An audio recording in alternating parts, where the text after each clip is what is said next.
দেখুন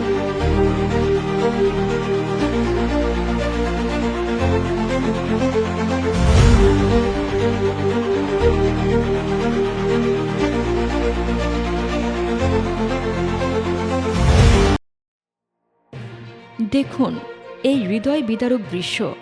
আমাদের অন্নদাতা কৃষকেরা আজ চোখে জল নিয়ে লাইনে দাঁড়িয়ে সারের জন্য ঘন্টার পর ঘন্টা অপেক্ষা, কিন্তু হাতে আসছে শুধু হতাশা। একটা স্কুলের ছেলেকেও ক্লাস ফেলে লাইনে দাঁড়াতে হচ্ছে। বোরো চাষের মৌসুমে এই সার সংকট কৃষকদের দিশেহারা করে তুলেছে। তাদের স্বপ্নের ফসল আজ বিপন্ন। পাবনা, কুড়িগ্রাম, রাজশাহীতে কৃষকেরা কাঁদছেন।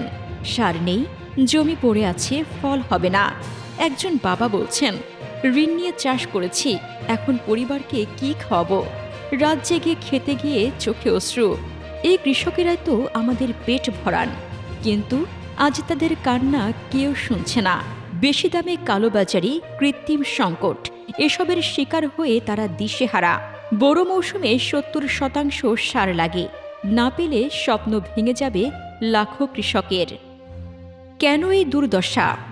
গ্যাস সংকটে কারখানা বন্ধ, আমদানি নির্ভরতা আর অসাধু সিন্ডিকেটের মজুতদারি। চাহিদা ৬৯ লাখ টন, কিন্তু মজুত কোথায়?